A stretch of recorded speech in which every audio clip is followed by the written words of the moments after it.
Hello my friends, and welcome back to Pensando Inglés. I'm Kyle, and here on the channel I bring you real English that you can understand. Today we have an advanced English video. I'm going to give you guys who think that you have a high level of English a challenge, okay? I'm going to give you a challenge. I'm going to read to you an advanced English story full of advanced vocabulary, okay? Maybe it's even a little bit scary. Anyways, guys, I'm a weirdo, so I like reading about supernatural things, aliens, monsters. That's always fascinated me. I don't really know why, but I love it. I like to listen to podcasts about this type of things. I don't really believe in aliens. Who knows? I believe that there's something out there, but I don't know if I quite believe that they're coming and abducting people. I don't know. What I do know is I have some good, high-quality advanced English for you today. And today I'm going to tell you the terrifying alien abduction story of Barney and Betty Hill. But first, one quick announcement. I would like to invite those of you guys who want even more English content to subscribe to the membership page, which will be in the comments in the description down below. And it goes a long way, guys, to support the channel and the mission, and you get all kinds of exclusive content where I talk about more personal things and more controversial things.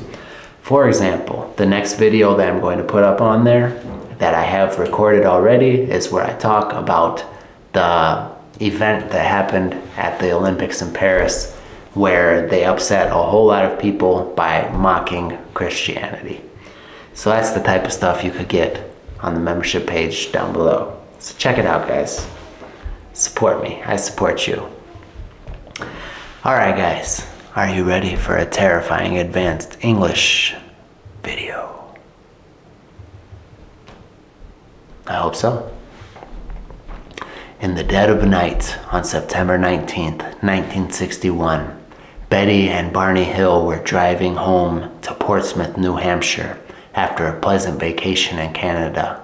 The stretch of road was lonely and dark, the only sounds being the hum of their car engine and the occasional rustle of wind through the trees. As they chatted about their trip, a strange, bright light suddenly appeared in the sky. Betty, curious and unnerved, initially thought it might be a shooting star, but as the light grew brighter and began to follow them, her curiosity turned to dread. Barney, ever the skeptic, stopped the car to get a better look. As he peered through binoculars, his breath caught in his throat. The light was an eerily silent, hovering craft with multicolored lights that seemed to defy all logic. A palpable sense of fear gripped them both as Barney urged they continue driving. The road ahead seemed endless, and with each passing mile, the light seemed to draw closer until it was right above them. In a frantic attempt to understand what was happening, Barney stopped the car again and stepped out. What he saw made his blood run cold.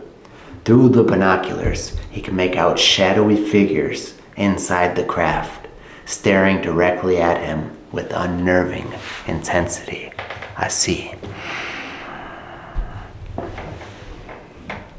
That was unnerving intensity, my friends. Barney's heart pounded in his chest as he ran back to the car, his voice shaking as he shouted to Betty to drive. They sped down the highway, but a low, vibrating hum filled the car, paralyzing them both with an unexplainable tingling sensation. The world around them seemed to fade into darkness as they lost consciousness. When they came to, they found themselves 35 miles down the road with no memory of how they got there. The night had turned ominous, and an eerie silence hung in the air. Strange marks marred the surface of their car, and both Betty and Barney felt a deep sense of unease. Betty's dress was torn and covered in a mysterious pink powder, while Barney's shoes were scuffed as if he had been dragged. In the following days, Betty was plagued by horrific nightmares of being taken aboard a cold, metallic spacecraft. In these dreams, she and Barney were subjected to terrifying medical examinations by small humanoid beings with large, black eyes that seemed to bore into their soul. The beings communicated telepathically, their voices a cold whisper in her mind, filling her with dread. Under hypnosis, Barney recounted similar chilling memories.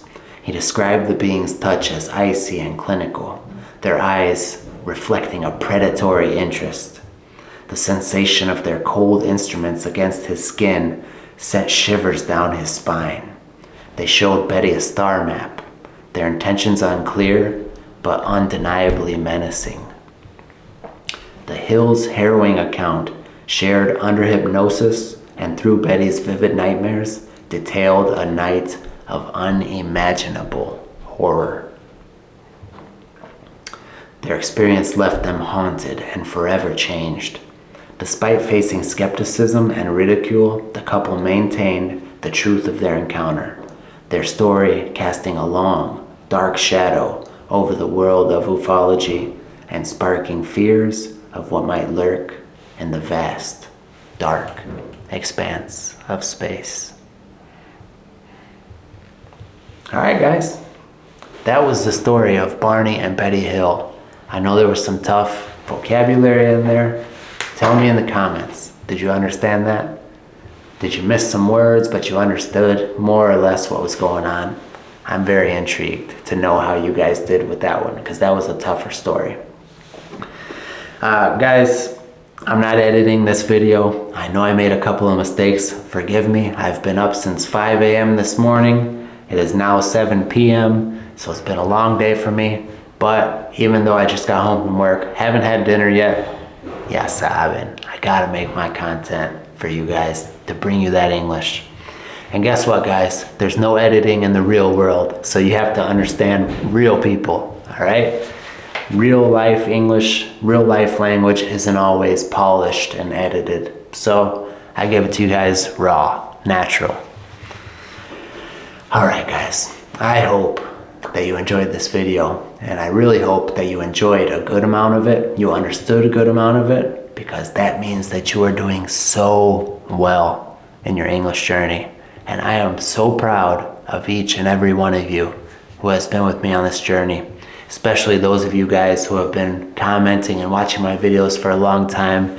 You guys know who you are. Those of you who I always talk to in the comments, who I've done interviews with, you guys know who you are, okay?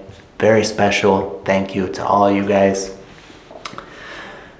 Love you guys. Les quiero un montón. Muchísimas gracias por ver. Nos vemos pronto.